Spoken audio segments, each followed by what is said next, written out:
Sur le causse Méjean, le roc des Ourtous surplombe de 500 mètres la partie la plus étroite des gorges du Tarn. Piloté par Christian Bernard et Pascal, nous étions une vingtaine, ce jeudi-là, dans les gorges du Tarn, pour aller sur le roc des Ourtous. Les conditions météorologiques étaient idéales, soleil et pas de vent. Cette partie du causse Méjean, calcaire, est recouverte de pelouse et de bois clair. Au printemps, les orchidées y abondent. La première que nous avons rencontrée, c'est l'orchis militaire, ou orchis guerrier. Sa tige est robuste, petite, les feuilles basales sont dressées, lancéolées, les fleurs sont roses en épidence conique de 10 à 40 fleurs, sépales et pétales latéraux rassemblés en casques pointus veinés de violet à l'intérieur. Le labelle est trilobé, en forme de corps humain, le lobe central terminé par des jambes, et l'éperon descendant à l'arrière du labelle.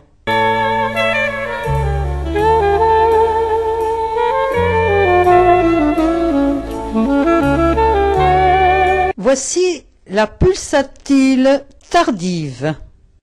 C'est une endémique d'Écosse, protégée dans certaines régions. La plante est couverte de longs poils.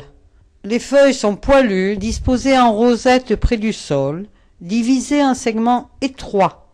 Elles ressemblent à un plumeau. Ses fleurs, à pétales rouge bordeaux et des étamines jaune vif, à 6 pétales penchés, couverts de poils argentés à l'extérieur, le fruit aussi est plumeux.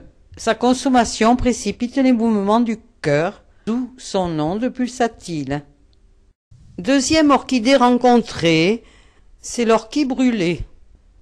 On l'appelle aussi orchis mignon. Les feuilles sont simples, celles du bas ovales, allongées, celles du haut pointues au bout, enveloppant la tige. Mais ce sont surtout ces fleurs pourpres noirâtres sur le dessus, presque blanches en dessous, très petites et serrées en épi conique, comme brûlées en haut, labelle blanchâtre, éperon dirigé vers le bas. L'adonis de printemps, appelé faux et les bords noirs, ou bien œil de bœuf. La souche est épaisse et noirâtre. C'est une plante vivace qui peut atteindre 30 cm. Les feuilles sont découpées en lanières fines, les inférieures réduites à des écailles.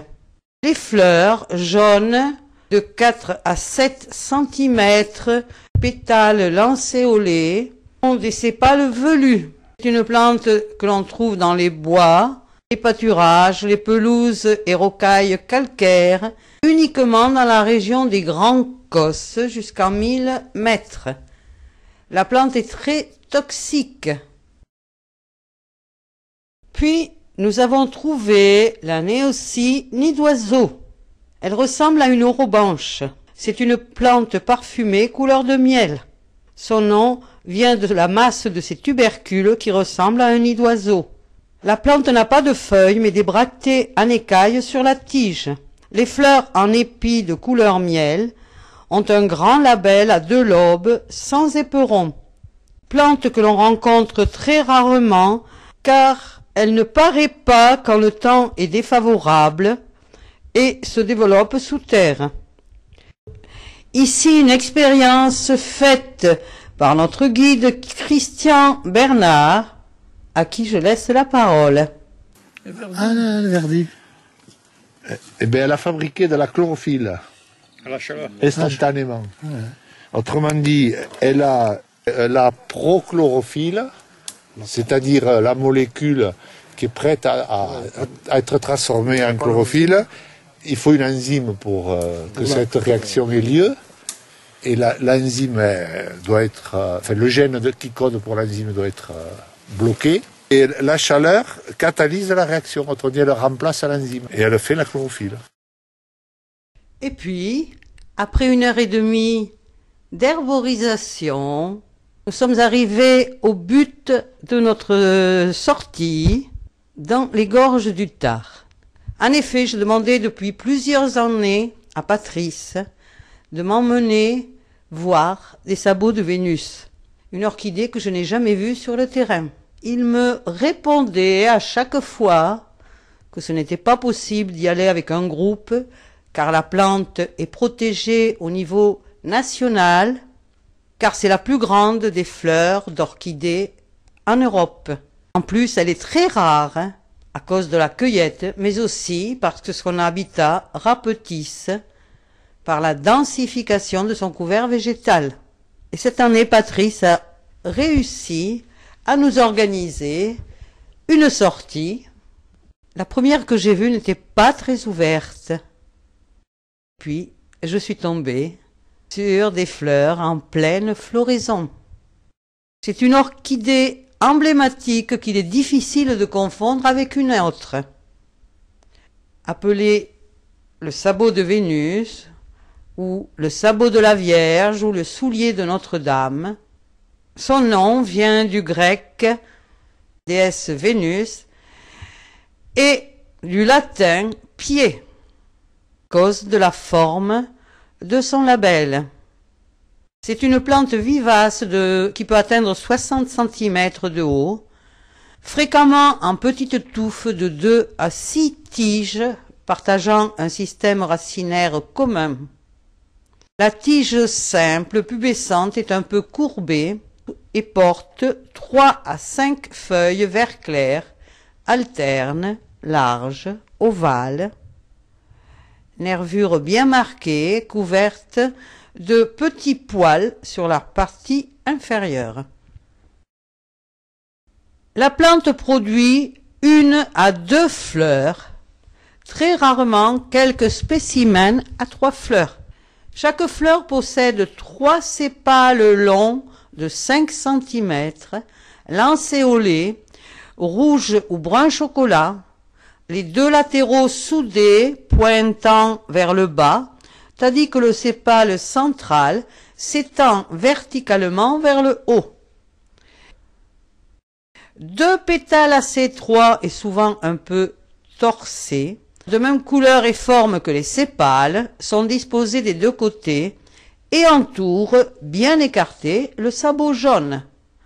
Ce sabot est une transformation du 3e pétale, appelé le labelle. Il est ventru, de couleur jaune paille parsemé de taches brunes, et atteint une longueur de 4 cm.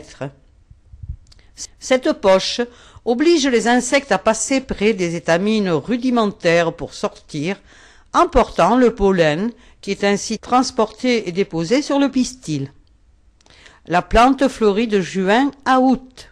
Le fruit est une capsule restant parfois jusqu'à l'été suivant sur la tige séchée.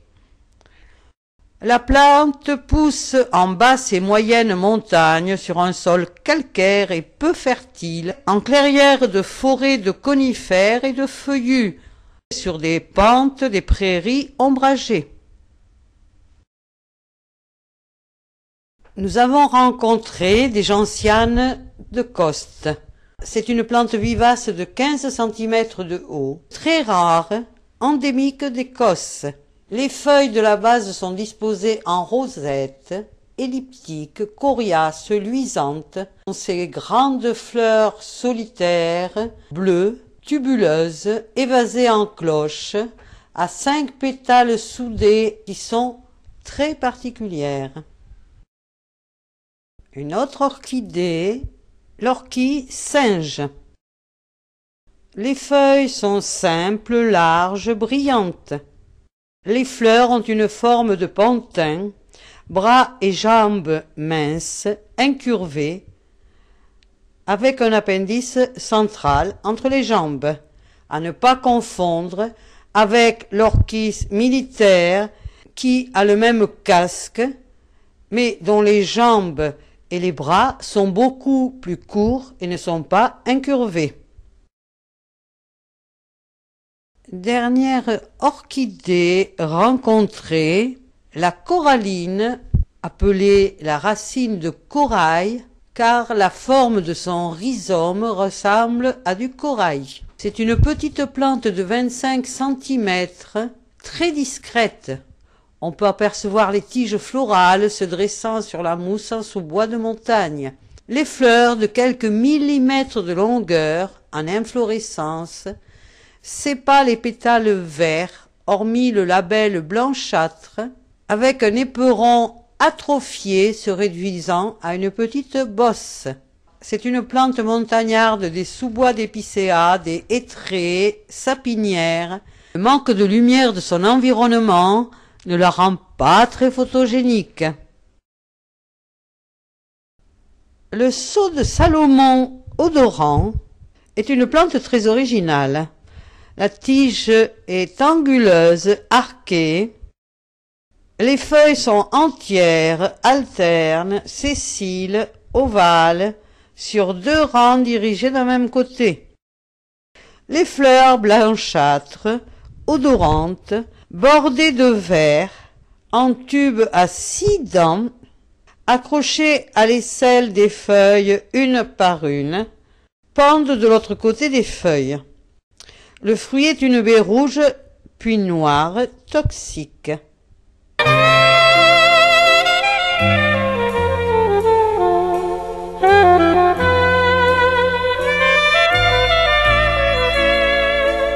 La grassette d'Écosse est une plante vivace qui peut atteindre 15 cm de haut.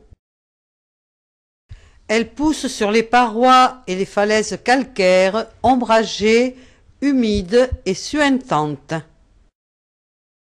Les feuilles vertes sont lancéolées et disposées en rosette à la base. Les fleurs sont solitaires, violettes à gorge blanche, éperon fin et allongé. C'est aussi une endémique d'Écosse. Au cours de cette magnifique journée, nous avons bien sûr marché, observé et photographié les fleurs,